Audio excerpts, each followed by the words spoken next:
Alors aujourd'hui, on va aborder le sujet des phénomènes paranormaux. Alors suivant la définition, c'est ce qui n'est pas explicable par les lois ni les mécanismes normaux. Bon, ok en fait, une fois qu'on a dit ça, on n'a rien dit. Pour résumer, en fait, ça veut dire on peut pas le prouver. Non, on va pas parler des ovnis, ce sera peut-être la prochaine fois. On va parler plutôt des maisons hantées.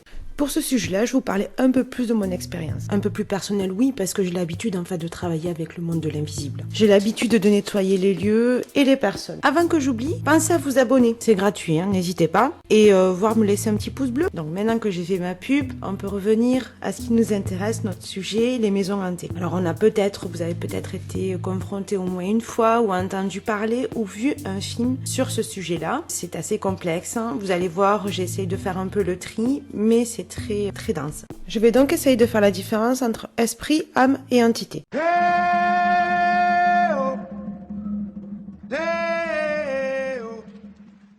En général, c'est pas ça.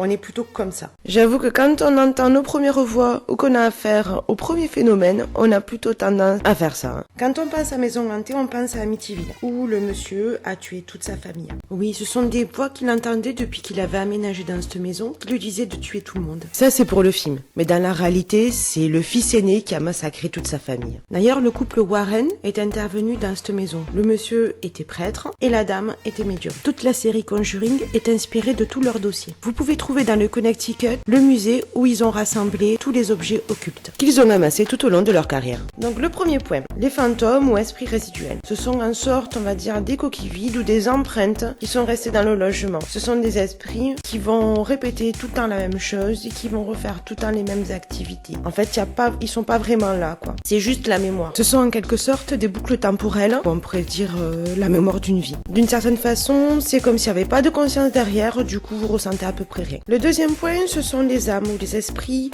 dotés de conscience. Contrairement à la première catégorie, vous allez pouvoir communiquer avec elles.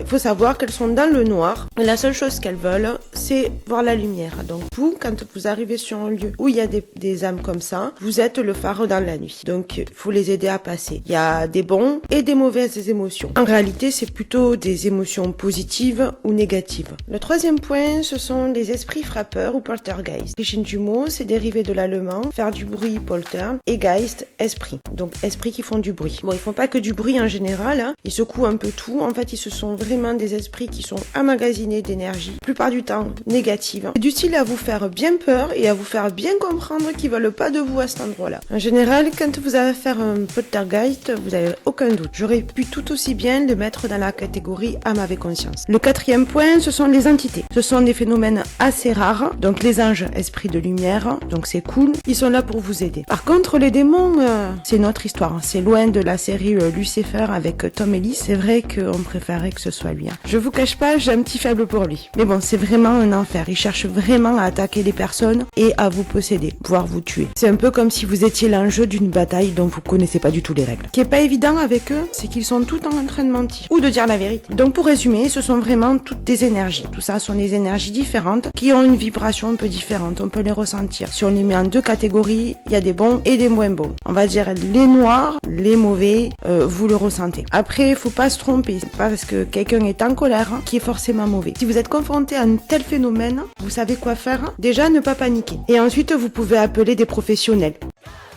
Bon, j'ai pas pu résister. Bon, c'était pour la blague, mais il existe encore des professionnels spécialistes du paranormal, des enquêteurs, on va dire, avec tout un matériel, justement pour mener les enquêtes et découvrir tout ce qui se trame, qui vont vous permettre d'identifier, faire la différence et vous dire si c'est une âme, un esprit ou une entité. Ce que je voulais préciser aussi, avant que j'oublie, c'est que une entité, elle est pas là pour rien, qu'elle soit du côté positif ou du côté négatif. Elle est forcément appelée à un moment donné ou à un autre. Sachez qu'à chaque fois que vous faites appel aux esprits, avec la Ouija par exemple, vous ouvrez une porte. Donc tout peut passer.